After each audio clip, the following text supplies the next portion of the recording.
Okay. Welcome everyone to this Cradle conversation. My name is Laura Halpin. I use she, her pronouns, and I am recording from my home in Walnut Creek, California, which is on the stolen land of the Bay Miwoks. And I would like to welcome my guest, SHYLOH MCGILL, onto the screen before I introduce them. Welcome, SHYLOH. Glad to be here. Yeah, thank you. SHYLOH MCGILL is a friend of mine. They are a writer and poet, an artist, generally just living a creative life. They are a coach and facilitator, and their vision is making radical love visible. They work through the lens of a commitment to life and liberation, looking through the lenses of all different kinds of marginalization. And they're working to promote this radical love, which I want to ask SHYLOH about. And so welcome into this conversation, SHYLOH. It's good to have you. Thank you. Thank you so much. I'm so glad to be here. Me too. It's taken a bit of effort. Yes, it has. It's been a little while, huh? Mm-hmm. So before we begin, I want to call everyone close who will be watching across space and time. That this, the function, the purpose of these cradle conversations are to cultivate a commitment to collective health, to courage, to resilience, to community and connection. And so if you just settle into that connection, feel a part of our conversation, and we hope that it is something that you will carry with you. So one of the things that I learned about you, SHYLOH, before we came on the call is that the name of your coaching business is called Feral Compass. And that was a really exciting discovery for me. And so I just wondered if you could kind of ground us in, because I think that will give us a sense of your work. Could you tell us about what is Feral Compass, or where did that come from? Yeah, I can tell you about that. It comes from the idea that we're all socialized, we're all conditioned, we all inherited things that we didn't ask for, but that are yet operating within us. So about 5, 6, maybe 7 years ago, I decided that I wanted to call my coaching business Feral Compass, because I wanted to work with people who wanted to strip away some of those things to discover their humanness that's under there.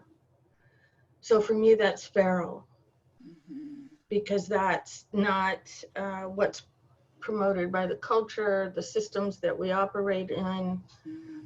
We live in an unnatural system. Yet when we strip away some of these things, we become feral, in the sense that any animal that's been in captivity, domesticated, and finds their freedom has to learn how to navigate in a world that is not free, that is not going to validate any of that. So learning how to operate within all of that. And one of the best examples in the animal world that I ran into by accident, we have these feral parrots that come flying in, and they're just, little flappy wings and noisy. But I found out about their history. They're Amazonian parrots that escaped somewhere way back from an illegal shipment. They were different species of Amazonian parrots. They weren't all the same species. However, they banded together. However, they crossed the lines of their differences, and their differences made them stronger. And they are everywhere, and they are loud and proud. So they're they're my example of what can happen when people come from different places, or white and black and straight and not, and all of that, that there is a possibility that we could come together, not just because we have things that are the same, but because we're so different. And those differences can make us so strong. What a beautiful feral life. That's a feral life for me. So what about the compass?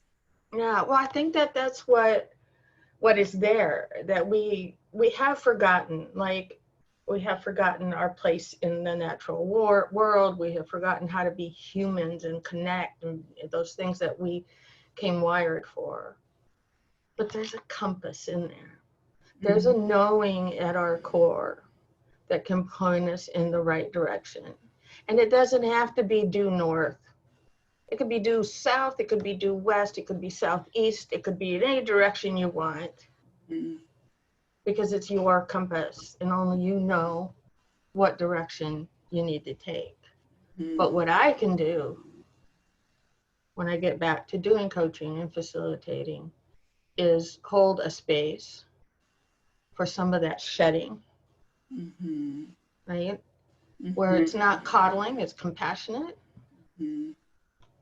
where we challenge and comfort. Like, I think about your cradle, like there's the how do you cradle, and then there's a how do you rock that cradle, right?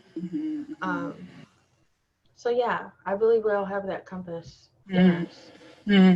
Uncovering it, telling the difference between our socialization, our anxiety, and all of that, and our intuition. Parsing that apart. Right. I was recently in an offering by Lindsay Para, and she was talking about how we have become less and less, we don't orient our lives according to necessarily the seasons anymore, the time of day, the directions, the moon, you know, and that all of those were information that were, you know, part of our original instructions, is what she called them. And so I'm so taken with the fact that, you know, feral and compass is so, it's just so much along the lines of what I've been thinking about, you know. Yeah, and it's one of my cradle things. We'll get to that. Okay, we'll get there. So, you know, and one of the things that I also think about is that, like, I've loved maps, and I am completely irritated by GPS, because you know, like, what the next right turn is, but there's never, like, you're robbed of the context. And so, you know, we're like further and further removed from like where we've been and where we're going, and these natural guides. So anyway, thank you for bringing that in today. That was so like coincidence, not coincidence. Okay, so the first question of this cradle conversation is, what cradles you? Yeah, there's so many things, but I want to speak to that one because it seems really present about orienting ourselves in the actual natural world, not the man-made, person-made world, is part of my practice. Honoring the directions, not only in the spiritual sense of my spiritual path, but sometimes I strip it even of that, so that I can be in this place. When does the moon rise? When does the moon set? Is sunrise, sunset? Honoring the directions. What's south of me? What's east of me? What's upwind? What's downwind? That affects the environment that I am in. And everything that happens affects us, right? So the other part of the practice for me is understanding that I have an energetic body that is much more than this, although this is precious. But that energetic body can give me space. That permeable one that I've heard you talk about, that permeable kind of membrane, but it's actually my energy. It's my energy. I decide what's permeable. I decide what stays out. And that doesn't always work. Sometimes things get in and I have to process that and decide what I'm going to do with it. Sometimes that's messy. And I've gotten real comfortable with messy over the last 3 or 4 years. Don't ask me in the middle of the mess how comfortable I am. I've gotten to where I understand how to move through it. So that orientation in the real world, dirt, I like to go out to the oak trees. And that also relates to something you had said was about roots. And the oak trees nurture one another through their roots. They communicate, they send nutrients, they uphold each other. And so I love the oaks, and they burned. They burned during the fires here. And I'm watching them come back, and I think about the way that those roots are intertwined and their spirits are connected, and they're helping each other with the new growth. And in my perception, grieving the loss of the ones that need to be let go. And I think there's probably parallels for that in the person world. So, I hope I haven't gotten like too far into my spiritual stuff there. We're gonna bring it back because I hear you weaving with directions and nature, and so I want to bring it back again to that question of, so what is it that cradles you? Yeah. Being in that place of understanding my earth place, also looking out to the cosmos, to that energy that's out there that we live in. We're hanging in space. It's a miraculous thing. And to understand that that is my place of belonging. I have a history of not understanding where I belong because my history is so split up in different things. I belong right here in this natural world. I belong in this cosmos. And that can hold me. That can hold me in ways that I didn't really understand were possible until the last 3 years. So, and there are places I belong, and there's community building around things that I didn't think were possible. I kind of thought that community was an illusion. And that's proving, I'm being proven wrong, and that's very joyful. But just to know I belong here. Yeah. Well, I love that, like traveling way out to the cosmos and down to like, here I am in this physical space, and this is where I belong. That's just beautiful traveling. All the way out and all the way back in. And so so it's almost like you're defining your context, kind of like what I was saying, GPS rips, strips from us, is that your orientation is cradling to you, the fact that you belong exactly where you are. Yeah, it is. It holds me when I'm alone, and maybe it's not a good time for me to reach out for somebody. But even when I do reach out, that's still where I am. If I remember, that's where I am. Yeah. Thank you. So it's been great. Yeah. So my second question is, in what ways do you rock the cradle? And this is the new revised cradle question, and it comes from this W.R. Wallace poem, "The hand that rocks the cradle rules the world." And the idea of that we both need to be cradled, and we need to rock the cradles that no longer are serving us, you know, the things that contain us that need to be dismantled. So yeah, I thought about that question in two ways, if that's okay. Like I thought about within the realm of radical love, which I want to say that the radical love, where those words originated from for me, is from the Black community and Black liberation. And I want to acknowledge that. I just haven't found a better word than radical to put in front of love, because we have cheapened love. And so we need to make it more radical, more wider. more feral. More feral. Yes, more feral.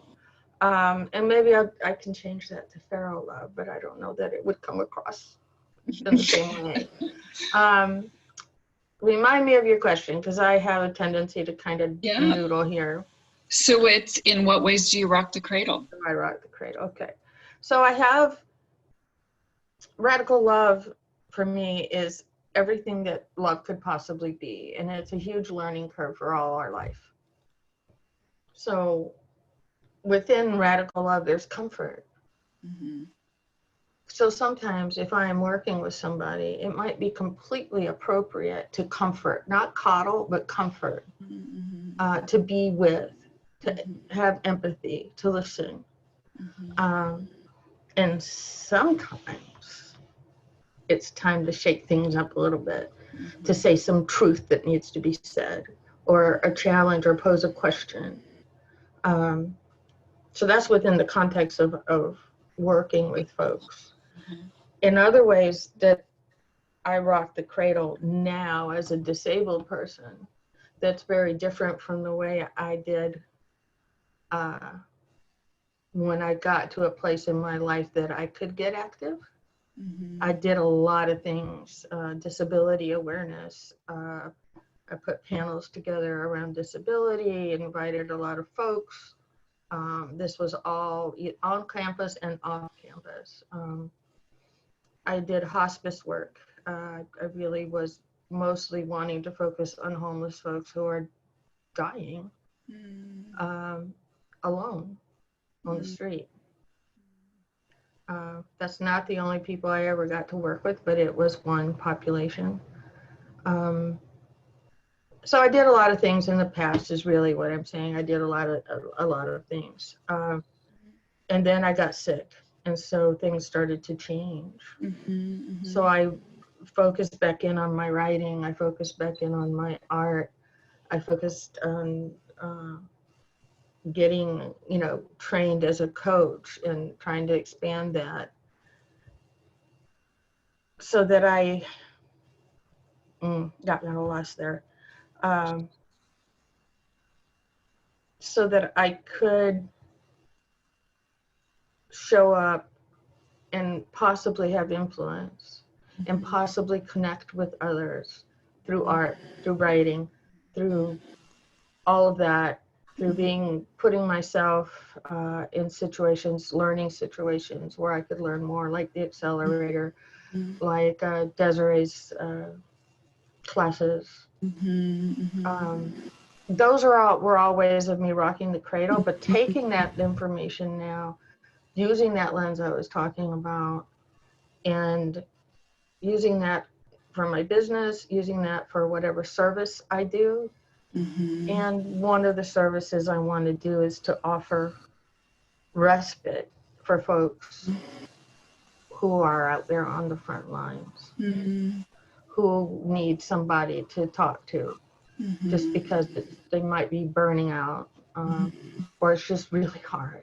I talked to somebody the other day that works with disabled folks, and they're just the constant taking in of trauma, other people's trauma, is traumatic in itself.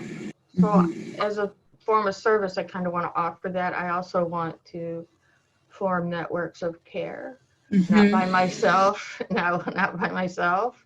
I don't want to be anybody's guru. I would like to do that with other folks.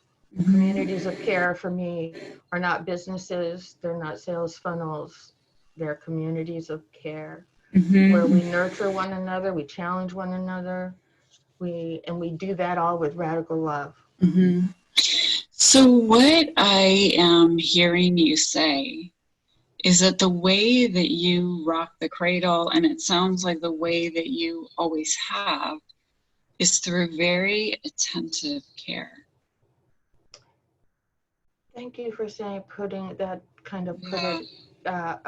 attentive care to other folks, to other groups of people, people like me, people not like me. Right, and it sounds like, I don't know if it's attentive or attuned, because I don't know the difference. but there's, you know, to pay such tender attention to often the unseen needs of different people who are living lives different from you or the same as you, I think it's that attunement, I think, that is, it's so interesting because it seems so tender and gentle, but it's the way that you're rocking the cradle. And so I think that's really beautiful, because you started out talking about how it can be comfort or it could be discomfort. Those are two ways to love somebody. And you're rocking the cradle, which I envision as kind of like the discomfort, is showing up with such tender comfort. Yeah, because I think often in that when we're, whoever we are, and we arrive with a lot of pain and a lot of anger or confusion, there has to be that time where somebody creates. Did you hear that? Somebody just knocked on my wall. There is at least some of that time that needs to be spent in listening carefully, because most folks want to be heard. Now, I've had hard lessons along the way about all of this. It's not like, whoo, whew, I was born with this. Hard lessons getting here. So yeah, being able to be that person that will listen, and also that person that will say, hey, what about this? What about that thing? Thank you. Thank you, because I think that is a huge lesson right now for especially a lot of white folks, learning that love shows up as both. You know, yes, the comfort and the hard truth and the discomfort. Yeah. So, okay, so thank you so much for that. The third question is, do you have a cradle to offer us? I've really thought about this, because one of the things that I have learned as a disabled person is that other people's way of cradling may not apply to me. So giving a cradle always feels a little bit like, how does this fit for people? Totally. Yes. How does this fit? So one of the things that I would offer for cradling is that going within,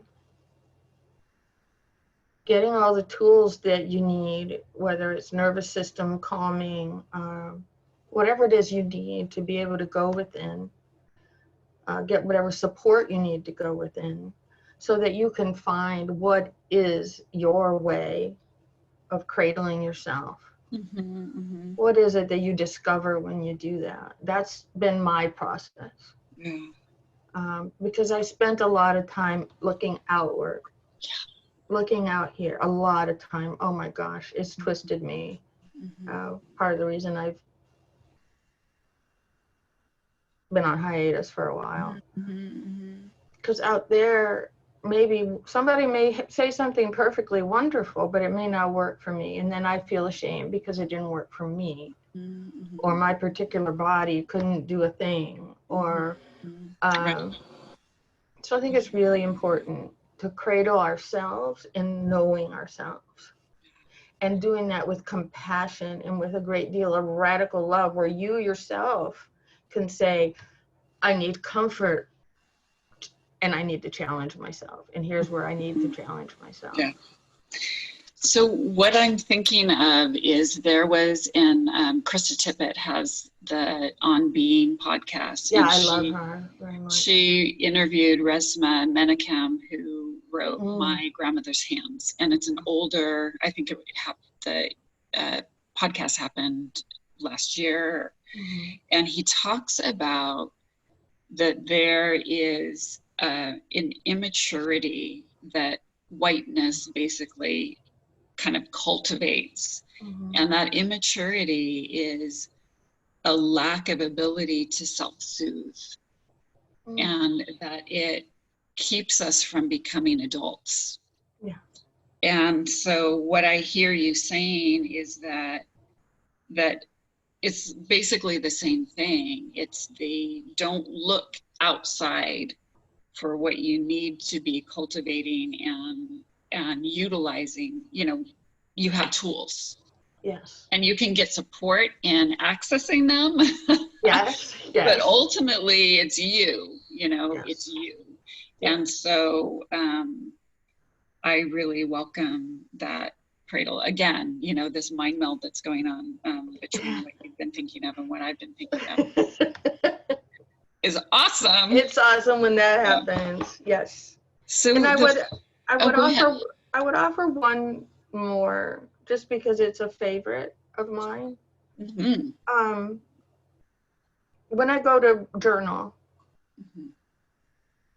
before I journal, I do a quick relaxation. And when I go down into the earth and do that kind of, rooting down into the earth, I think of it as a symbol of the unconscious. So I'm asking for what's there that I need now, whatever I'm ready for to show up. And then I go out to reach out to the sky so that my mind can process what may bubble up. Surfacing, yeah. Right. And also taking care of my heart before I journal. And when I journal, I start with where I am, what I see, and then I go into my body. What do I feel in my body? What is that? Does it have anything to say? Yeah. Before I ever get to my mind. Yeah. That does the processing, because my body has all the wisdom. Right. So to have the clarity up here, I need to go down here and ask what's there for me, what's budding, what might be sprouting, what might I need to know that has been hidden because I wasn't ready. Yeah. That has worked. That's one of my favorites. So I just wanted to put that in there too. I so love the word readiness. I so love that, because that's so, it's so respectful, Yeah. That our sense, and just that even if there's more wisdom to access, if we don't have the readiness for it, or we don't have the tools to deal with the things that need to surface, it really is this, to me, it's this question of discernment. Yes. Yeah, it's a question of discernment, and I think it's also a question of reaching out, so that others might see things that we don't. And to not take that in just because somebody else said it, but to consider it and say, is that true? Yeah. So the fourth question is, do you have something to offer this community as we become more skilled at rocking the cradle? And I want to define that as is disrupting anti-Blackness and white supremacy culture. Mm-hmm. Yeah. And the reason that I named those two things is because that's the root, you know, Yes. it's the root. Absolutely. Yeah. Yeah. What I've had to do is get real honest with myself. So I will very concisely just say what I went through to get there was just giving my power away in ways that I had not done since early in my recovery. I've been sober now for over 30 years. And giving my power away and then becoming silent about things I saw that were, in my opinion, racist or white supremacist. And then because I had given my power away to somebody, shutting that down. And then when my whiteness showed up, because my whiteness shows up too, right? Being able to talk to the person who this affected, but shaming myself the whole time for having had that, while also not showing up for myself, because I performed wellness. I performed that it was okay not to question my gender, all that. I gave it all away. And that hurt me, and in turn hurt other people. So having that lens that you were just talking about, the anti-racism, the liberation lens, all of that, it's imperative to be honest. You can rock the cradle just by sitting up and saying, yeah, I have that. Or yeah, I did that. Being able to take ownership of the behavior without destroying ourselves in that process with guilt and regret and all the things that can eat away at us. Because it is socialization, but it is socialization we need to take responsibility for. Right. And just taking responsibility, I think, is rocking the cradle, but it's not enough, right? Like, apply this to your life. Activism for me is apply this lens to your life. And wherever you have influence, wherever you can do anything, do it. You don't have to be one of the people that go out into protest, you know. And I don't need to start a movement. There's movements already led by wonderful, especially Black folks, Black and brown folks, right? There's movements already. Like the people that I was drawn towards when I came to the United States, because I came from freedom fighters and socialists, ended up here without them. And as I got older, I grabbed on to Angela Davis because it reminded me of where I came from, the kind of ideas, but more expanded, more awesome. Audre Lorde. So there's already stuff there, and a lot of it has been by Black and brown folks. And to get involved and listen and find your way with your discernment and with community. So that rocks everything, I think. And taking a look too at that white supremacy is racism for sure, but it's also a whole way of behaving. Tima Open's list is helpful, but I don't think it's complete. I think punishment should be on there. I think a couple of other things should be added to that list. But it's a place for us to start to see, do I do this? And it not only harms marginalized folks, it harms us. Yes. Yeah. It harms me as a white person, whether I think it does or not. Yeah. So what I want to bring this back to, because I think you dropped a gem, is ownership. Yeah. That ownership is a way, what you are offering this community as a way to rock the cradle is taking responsibility without destroying the self. And without jumping over that step of taking responsibility and looking within. Yeah. We'll always be doing it, but right. we need to start doing that before we jump in to say, oh, I'm going to go do this anti-racism thing, and I'm going to do this, and I'm going to do that. Because without that component, we do harm. Right. And we will do harm. Desiree we can't get away.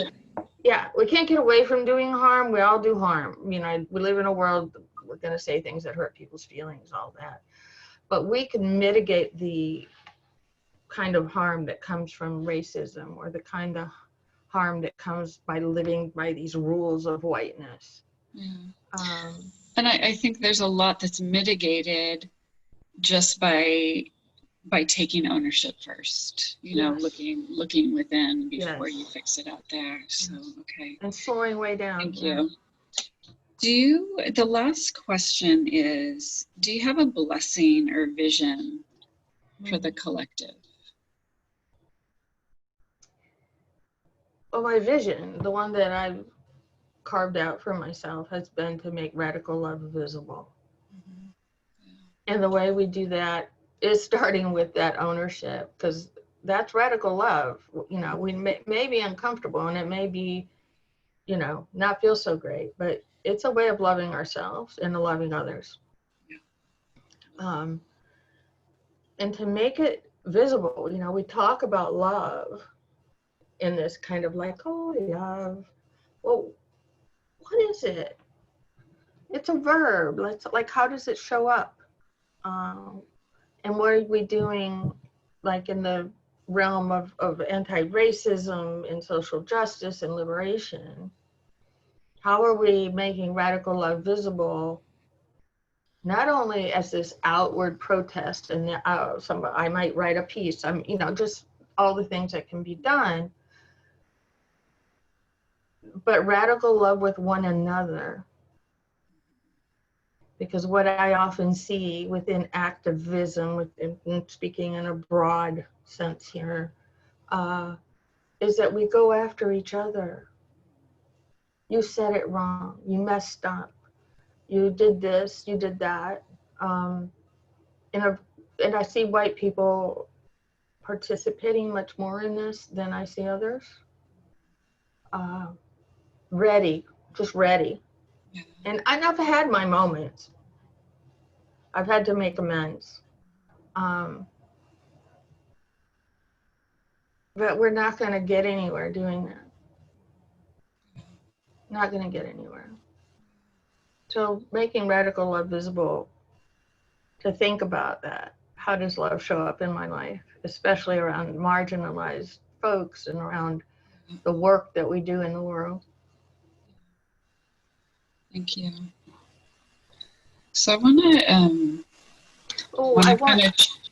I just wanted to say one more thing. It's like, whoa. Yeah. Around the vision too. I really wanted, like, where the legacy is from, and it's Cornel West quote. Justice is what love looks like in public. And the moment I read that, I said, now I've expanded it to be, there's radical love in all kinds of forms, right? But that's the thing that dinged in my head when was his quote. Beautiful. Yeah, thank you. So traveling all the way back to the beginning of our conversation, we began with this idea of feral compass, and what cradles you is orienting yourself. And as you orient yourself, you cultivate that sense of belonging no matter where you are. That the way that you rock the cradle is through that attentive and attuned care that really comes from listening and watching rather than leaping to fix, you know. That's what I heard. Yeah. Yeah. That the cradle that you offer us is actually going within and finding the ways that we can cradle ourselves. So cultivating that capacity for self-cradling. Yes. And that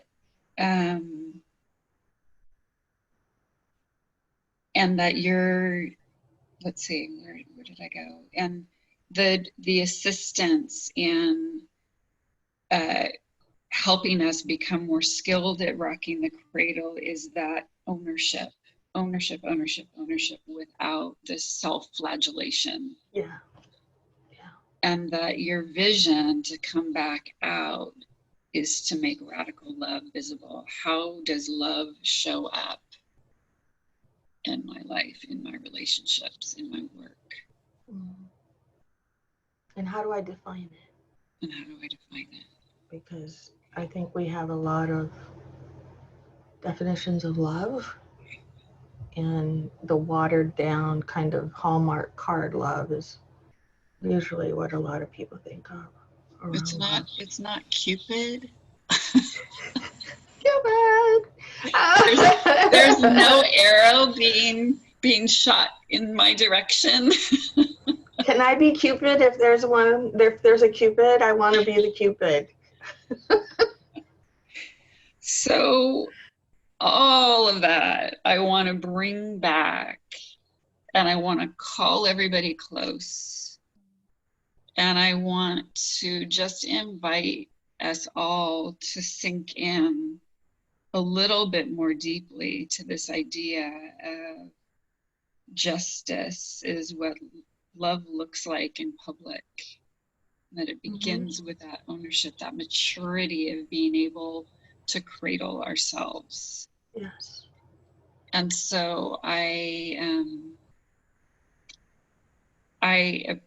want to thank you so much, SHYLOH, for this time with you and this really amazing weaving. And it is my hope that this time will be a blessing for you and for all those who have come close. So may this ripple. Yeah, that's my hope as well. That anything I've said could be useful for somebody else. Always feels like an honor, like wow, to me. And it is my hope that my experience might help someone else. Feels like that's what we're here for. Yeah. Yeah. So thank you. And I will talk to you soon. Okay.